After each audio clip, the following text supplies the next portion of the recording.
your perspective, what advice did you give Tevin, and how do you think he As far as, I had no advice as far as today. I mean, once they, again, our advice is a year ago this day is let's see how the draft goes for some guys. I had him compare himself to Carlos Hyde a year ago, where he got picked and how he did. And I said, okay, if you want to be that kind of guy or better, do you need to perform like that or better? And, he got picked 56 or something like that. So if you want to be that kind of player and go have that kind of year, he had a great offseason last year. Great season, you saw that. Now, of course, he's been gone. He's had his injuries dealt with. And so with his agent training, I had no advice today. I did think it was great for him to catch balls, because I know even though we throw it some, he has some catches. I think he showed that skill. And to me, I'm sure he had a solid 40 time, and everybody can have their clock times, whatever, but he's got enough long runs that people know he has good speed. So to me, I think just to show, I will say this, what he did today was done compared to other guys' workouts with not as much training. Because with the foot injury you have, it's not going to be as trained or as fast as potentially is. So I thought it was a good showing, proud of it, and looking forward to seeing how the draft goes for him in a few weeks. What did the scouts and coaches say to you today? Excuse me? What did the scouts and coaches specifically ask you about him today? Oh, I think they've all done a bunch of homework. I mean, to me, I like the fact he had great grades,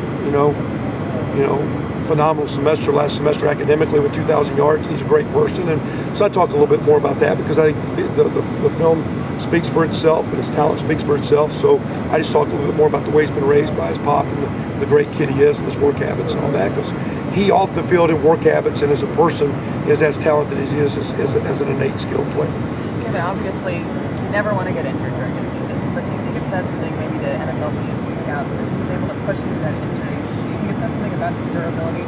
Well, yeah, again, the year before he had an ankle sprain. I mean, guys can always have, I think he missed 3 games here with a high ankle sprain, but he's a great practice player. He's a guy that, what we see it on Tuesday, what you guys see in Saturday, he practices.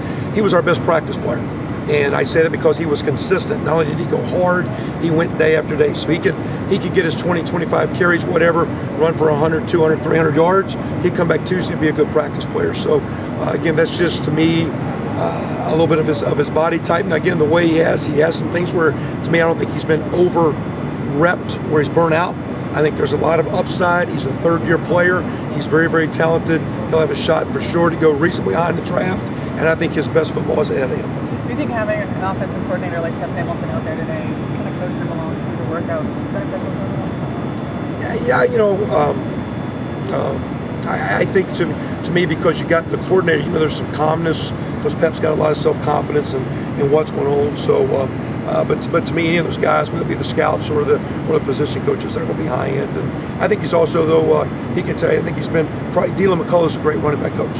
He actually had a couple interviews with some NFL teams this year himself. So he's been coached pretty good, and I think he's a very coachable kid. And I think that's one of the qualities, because he has developed.